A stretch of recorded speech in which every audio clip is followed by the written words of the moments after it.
You know, we had no terror during my administration. The only terror we had was Nancy Pelosi, who's a crazed lunatic. She's a lunatic. She is a crazed lunatic. What the hell was going on with her husband? Let's not ask. Let's not ask. I'll withdraw that statement. By the way, she's got a wall around her house. Obviously, in that case, it didn't work very well. Yeah, laugh about 80, how old, 2? Yeah. I think 82. 82-year-old man almost being beaten to death by a hammer and his skull. Laugh about that, Donald. You may just leave it there. We're not going to leave it there. You're a hateful, hateful man. But again, this is fascism. It's just pure fascism. It's using violent rhetoric, you know, whether you're talking about storming the Capitol, whether you want to go back all the way to 2016 and say, you know what, you beat up people that are against me and I'll pay your defense fund. Whether you're talking about all the things he's talking about, but here, again, mocking and ridiculing Nancy Pelosi's husband. And saying that Nancy Pelosi is a crazed lunatic.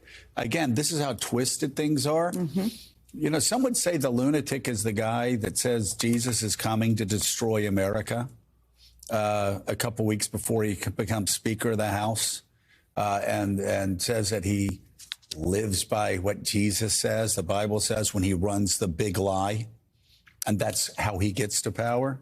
But again, the hatefulness and the people, again, the question is, who are the people cheering when Donald Trump is joking about an 82-year-old man almost being killed by an attacker who actually, like, was spitting out some of Donald Trump's MAGA extremism?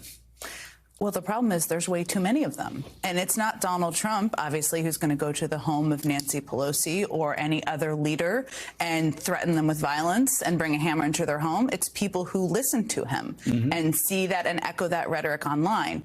And obviously, there's the most serious versions of this, where what we saw with Paul Pelosi and what we're seeing with threats against judges and DAs and elected officials across the country. But even what we saw, the absurdity on the floor this week and the chase down the hallway of members of Congress, this kind of echoing, allowance of, applauding of threats, of violence, of altercations, that is part of the Trump legacy that we're seeing play out here. Yeah, and the rise of violence. I mean, you look at the rise of violence. You look at the fact. You look at Mussolini, who how did he come to power? He stormed government buildings. He talked about violence all the time.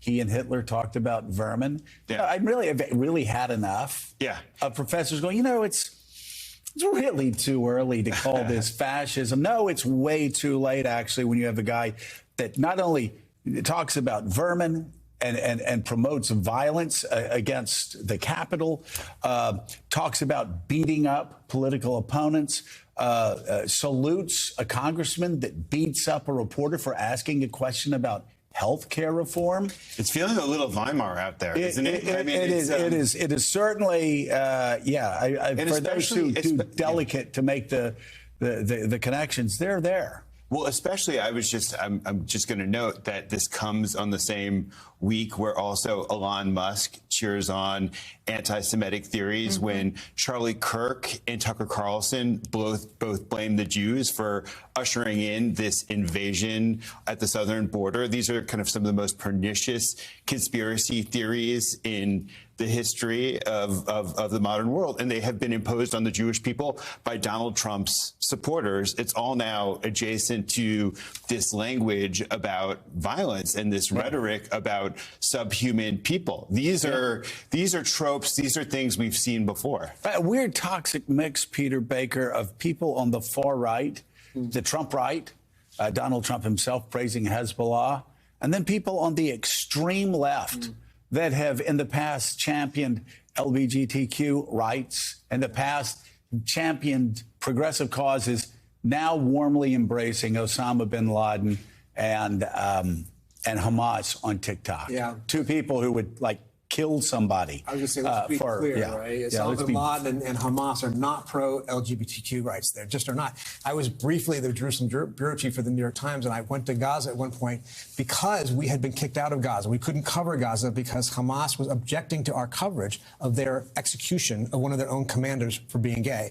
This is not a left-wing organization, and yet has been embraced on some level by segments of the far left. And you're right; it's a remarkable time when we're talking about these issues here in America. We never would have imagined that. Yeah, a letter to America from Osama bin Laden, as a former Obama administration official said, thank God Gen X doesn't have the attention span to read Mein Kampf. Yeah, that's why they watched it on TikTok. Right.